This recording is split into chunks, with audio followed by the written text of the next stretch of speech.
We welcome in head coach Pete Carroll. Coach, good to see you. We want to start off. You addressed the offensive line in a couple of press conferences here. With Jackson Powers-Johnson coming back and the veterans that you're going to go with, how do you get them up to speed this week, a better game overall? Well, we have to do really well with that. We've got to play cleaner. We just have to protect the quarterback better. So there's things. We're in the process of learning our club and figuring everybody out. And like I said, it's not enough time in preseason. Stuff isn't real in preseason, but now it is. And so we're just trying to adjust and make sure that we're doing the very best we can with our guys. Gino's been tremendous at the podium. What a leader. Do you see opportunities for him to make more plays outside the pocket as this offensive line is getting figured out, or stepping up more in the pocket and just taking off and running? No, he's going to do what he knows how to do. He'll step up consistently. He's really good at that, and he was very adept at getting out and saving us some opportunities and made some plays with his legs and throwing the football. I think he's kind of in. The second game was not indicative of his play, and I think 1 and 3 showed you what he is and who he is, and so that's what we're counting on. But he has a variety of things that he does to make the plays happen, and when we give him time, he's really, really aggressive and on point, and he does a nice job for us. So we just got to keep coming together, and unfortunately, nobody wants us to wait. I don't want to wait either, but we have to learn as we go, and we're learning our people. I had a really good conversation with Hall of Famer Eric Allen about your history of tackling and how much you love that process of the game and have evolved with it. So when you see a game like that with the rushing yards by the opponent, how do you get back to fundamentals with tackling so the team plays better? Boy, there's one play, the 60-yard play where our best players, 4 guys missed them, and we knocked each other off on a tackle. It's just a rare play that happened, and a good job by their runner, of course. But I'm counting on our guys to make those plays. We work really hard at it. We missed the same amount of tackles I think we missed the week before. And the week before that was, I think we were 10, 9, and 9 or something like that. It's kind of how we count them. But we're looking for the yardage after the miss is the indicator. And that because of that big run, man, we were out of whack. So we continue to work on it. We've got a process that we're teaching. And I appreciate Eric saying something because it is really a big deal to us. And we've really stressed from a number of years ago getting the head out of tackling. And there's a whole principle and approach to that we're trying to give our players the expertise in utilizing in the games. With the limited amount of time you have with contact at practice, with special teams, how do you work on that with the contact, fly into the ball? What'd you see on tape? We have drills in a circuit that we simulate to get all phases of it because there's more than one tackle. There's different positions that you get in, opportunities that you get in, and so we're trying to make them as close to live as we can make it and still protect the guys from the banging during the week. And so it's fundamentals and drilling. Last week, we went through it, but we had no helmets and we were light on the guys because of the short week, trying to catch up on the legs, that they had an advantage on, and we didn't quite get it done, unfortunately. I want to talk about Trey Tucker and Jacoby together. When you see these intermediate routes that are open and they're catching balls and making big plays, do we see something there that's really a strength of the team with Gino and finding him right there over the middle? Well, there's no doubt. And that's a strength in combined Brock in there, too. Yeah. Brock and Jacoby really do all of the dirty work underneath and inside and out. And Trey can do that, but he's really the guy that gets up top and he can get across the football field.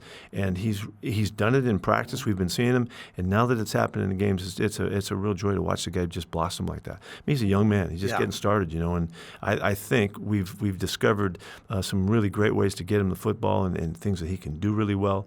And so we hope to keep making that a problem for our opponent. Jack Bech made a really good play coming back to the ball on the sidelines, coming back to help Gino. I think that's something to build on. He's a really tough guy. You have him playing all over the place. What have you seen with his growth and how you can utilize him more? Jack's a really natural ball player. He's a really natural receiver. He makes the right decisions on the types of catches that he chooses. He has he's adept at working away from the defenders. Can push off at the right times and kind of make space for himself.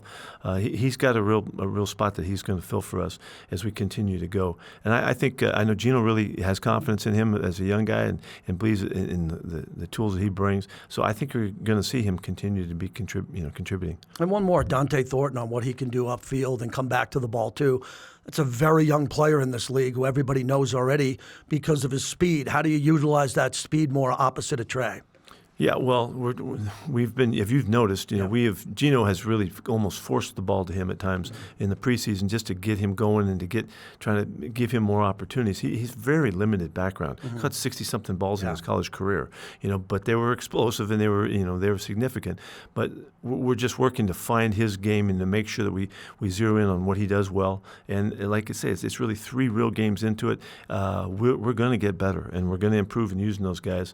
The more information we get, the better off we will be. And so it's happening. It's frustrating as hell, that we don't have the couple more wins in this thing right now because they're there for us. We can play a lot better football.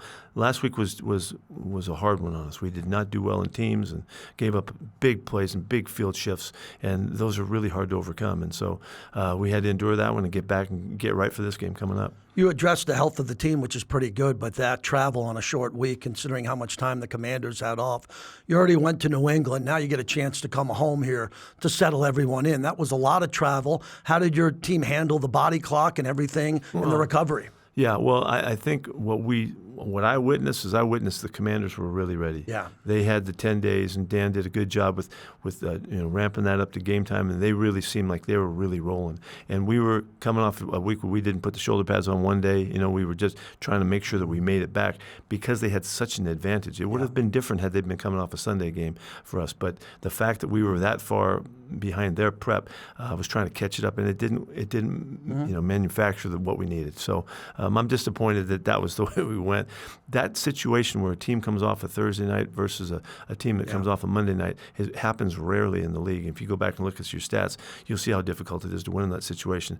I didn't look at those stats until after the game when I saw it because I figured we were going to be fine. But when I realized it's a big challenge, I hope we can get another one because I want to prove that thing right. We can do it. You will do that. The Bears looked pretty good in that last game. Yeah, they clicked, and Caleb had 4 touchdowns.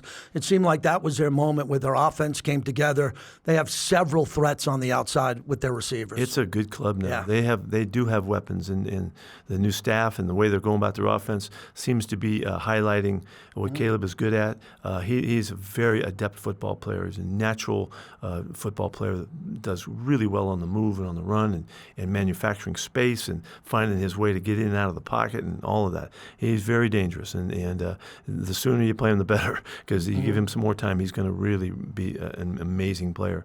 So we're up against it. Receivers are really good. Tailbacks really good. Tight ends good. They're developing their offensive line into their style. So it's a difficult opponent for sure. And historically, they remind me of a lot of your teams rooted in defense. They really are a team. The history of the program is they like to get after with their linebackers who go sideline to sideline, sweat up front. They got some players that can cause havoc. Yeah, they really do have some good football players. Evans is really good. He had a huge game last week. I don't know if they're ready for the monsters of the midway kind of thing yet, but they're darn good. And this game is going to give them a great shot in the arm. With the new program, they finally get their win and get rolling. They'll be at their best this week. What can you tell us about Ben Johnson and his style coming over from Detroit, what you've seen so far? Very innovative, a creative guy, willing to take chances on the style of play. He had very balanced attack in run and pass and by their situations. He's reading his notes after the game. He knows what he's doing. So we don't see a lot of holes there. He's a very, very adept coach. And so he's reaching the quarterback, making sense. He's got weapons to go to. We got our hands full. One more leadership question. Maxx was unbelievable in the fourth quarter. I saw Baldy break down on NFL films, and he didn't stop the whole game, getting to Marcus at the back end of the game and just playing with energy as he went to the sideline. What did you see from Maxx, and what do you need from that group coming into this game? Yeah, we're witnessing a phenomenal start to a football season. Maxx is all over the place. He's making plays in the running game and in the passing game. He's drawing double teams almost every drop back pass, and the protection is working to him. He's garnering all kinds of attention. It does help us, and we need to take advantage of that as best we can. It's hard when he has to, he fights off a tight end chip, and then there's the tackle and the guard waiting for him. It's hard for him, but what he is doing is demonstrating what it takes to be a great football player and to play in a great mode with a great tempo. Like you said, and look at last week, he knocks the football out of their hands a couple times down the stretch to give us a chance to come back in that ball game. There's not a play in there that he's not giving great effort. And the amazing thing to me is he's doing what he says he's going to do. Yeah. And that's real leadership. We always end with the fans. They showed up big for you for the home opener. What do you need from them in this game? We need the help again. We got a couple penalties off them last week because just the noise alone. Like I've been telling you, we got to play well for them to keep them enthused. But man, they were really good last time out. Let's hope we get it again. Good luck, Coach. All right, thanks, JT.